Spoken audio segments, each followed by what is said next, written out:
Techno caiman 40 versus Vivo Y200 versus Redmi Note 14। तीनों smartphone आपको 60,000 के अंदर मिल जाते हैं। अस्सलाम वालेकुम दोस्तों, हाजिर हूँ एक नई कंपैरिजन वीडियो के साथ। और आज की इस वीडियो में हम कंपैरिजन करने वाले हैं तीन ऐसे बेस्ट स्मार्टफोन का जिसे आप 60,000 रुपए के अंदर बाय कर सकते हैं।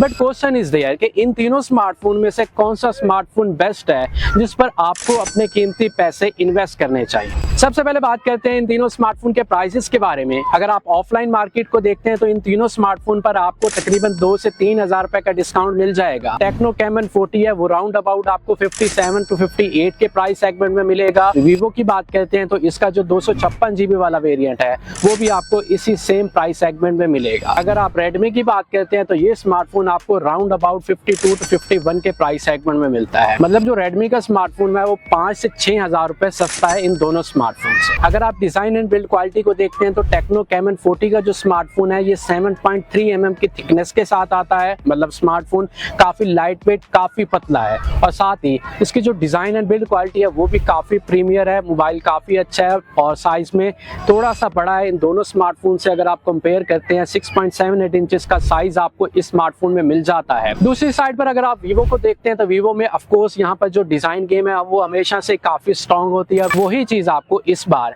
वीवो के Y200 में भी मिल रही है। ओवरऑल डिजाइन लैंग्वेज काफी अच्छी है और प्रो पॉइंट ये है कि स्मार्टफोन में आपको कलर चेंजिंग बैक मिल जाती है जो कि ऑफ कोर्स एक प्रो पॉइंट है। दूसरी साइड पर रेडमी के स्मार्टफोन में देखते हैं तो ओवरऑल जो डिजाइन एंड बिल्ड क्वालिटी है वो आपको प्लास्टिक में मिल रही है और डिजाइन जो है वो नॉर्मल डिजाइन है। अगर आप ज्यादा स्पेशल डिजाइन नहीं बोल सकते। ओवरऑल सम अप किया जाए डिजाइन के पॉइंट ऑफ व्यू से तो टेक्नो की तरफ एज जाता है। ये स्मार्टफोन एक तो काफी पतला, काफी थिन है और ओवरऑल आपको काफी प्रीमियर डिजाइन मिल रहा है। तो डिजाइन के मामले में मेरी चॉइस टेक्नो कैमन 40 होगा। आगे बढ़ते हुए बात की जाए इन तीनों स्मार्टफोन की डिस्प्ले की क्वालिटी के बारे में तो तीनों स्मार्टफोन में आपको एमोलेड स्क्रीन दी गई है। लेकिन टेक्नो की बात करते हैं तो 6.78 इंचेस का एमोलेड स्क्रीन दी गई है। मतलब साइज में ये स्मार्टफोन थोड़ा बड़ा है अगर आप कंपेयर करते हैं दूसरे दोनों स्मार्टफोन से।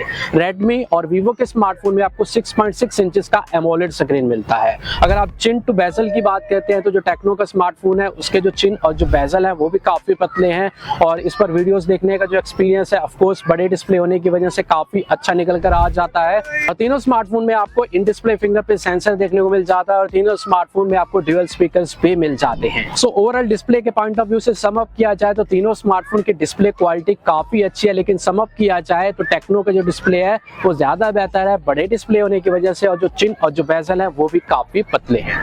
आगे बढ़ते हुए बात करते हैं इन तीनों स्मार्टफोन की परफॉर्मेंस के बारे में। तो तीनों स्मार्टफोन में आपको 8 GB की रैम मिल जाती है और 256 GB की स्टोरेज।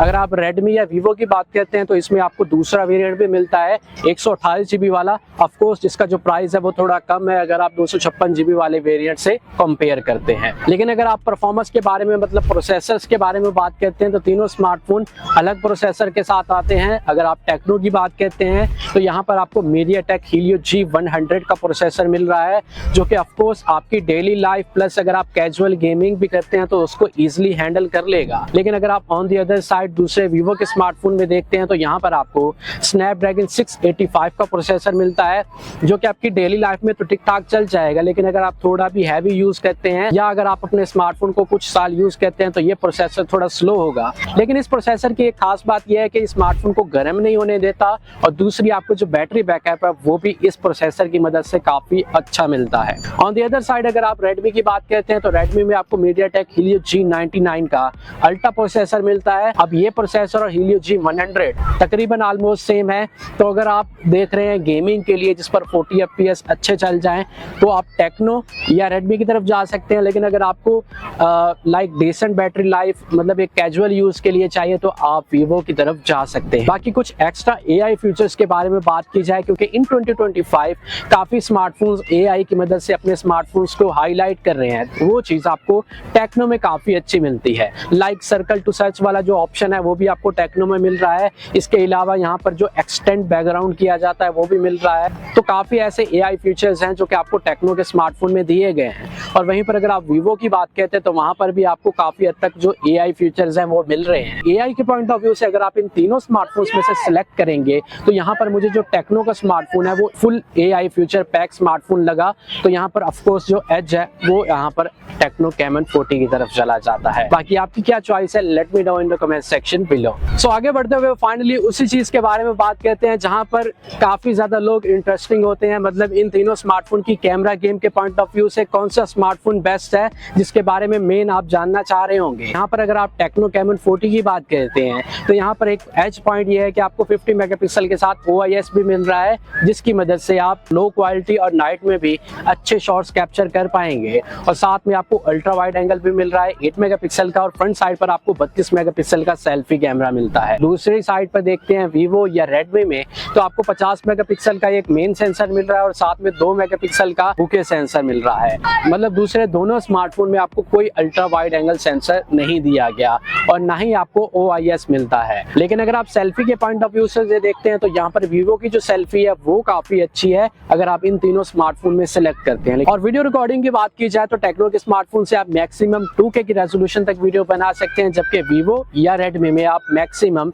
1080p की रेजोल्यूशन तक वीडियो बना सकते हैं। लेकिन अगर आप ओवरऑल कैमरा गेम को देखते हैं तो यहाँ पर जो टेक्नो का स्मार्टफोन है वो OIS की होने की वजह से काफी अच्छे रिजल्ट प्रोवाइड करता है। कैमरे के पॉइंट ऑफ व्यू से मेरी चॉइस अगेन टेक्नो होगा। आगे बढ़ते हुए बात करते हैं इन तीनों स्मार्टफोन की बैटरी गेम के बारे में। तो रेडमी का जो स्मार्टफोन है उसमें आपको नंबर्स जो हैं वो काफी अच्छे मिल रहे हैं, मतलब 5500 mAh की बैटरी दी गई है। और दूसरे नंबर पर अगर आप टेक्नो की तरफ देखते हैं तो 5200 mAh की बैटरी दी गई है। और वीवो का जो स्मार्टफोन है वो नॉर्मली आपको 5000 mAh की बैटरी प्रोवाइड करता है। लेकिन यहाँ पर वीवो के स्मार्टफोन में आपको 90 वॉट की फास्ट चार्जिंग दी गई है। लेकिन अगर आप दूसरी साइड पर दोनों स्मार्टफोन को देखते हैं, मतलब टेक्नो और रेडमी को, तो वहां पर आपको 45 वॉट की फास्ट चार्जिंग दी गई है। सो ओवरऑल बैटरी के मामले में वीवो का जो स्मार्टफोन है मुझे काफी अच्छा लगा है, क्योंकि इन 2025 सभी को फास्ट चार्जिंग चाहिए, क्योंकि आजकल की लाइफ काफी ज्यादा बिजी है, सभी के पास इतना टाइम नहीं होता कि वो अपने स्मार्टफोन को ज्यादा देर चार्जिंग पे लगाएं। तो इस मामले में यहाँ पर जो वीवो का स्मार्टफोन है ऑफ कोर्स एक काफी प्लस पॉइंट बन जाता है। सो ये था कंपैरिजन। इन दी एंड अगर आप सम अप किया जाए तो इस प्राइस सेगमेंट में मेरी मेन प्रायोरिटी तो टेक्नो होगा। लेकिन अगर आप ऐसे स्मार्टफोन को देख रहे हैं जिसकी रीसेल भी अच्छी हो, लाइक जो वीवो स्मार्टफोन है Vivo Y200, वो भी एक काफी अच्छी चॉइस बन सकती है। लेकिन मेरी मेन प्रायोरिटी टेक्नो कैमन 40 होगा।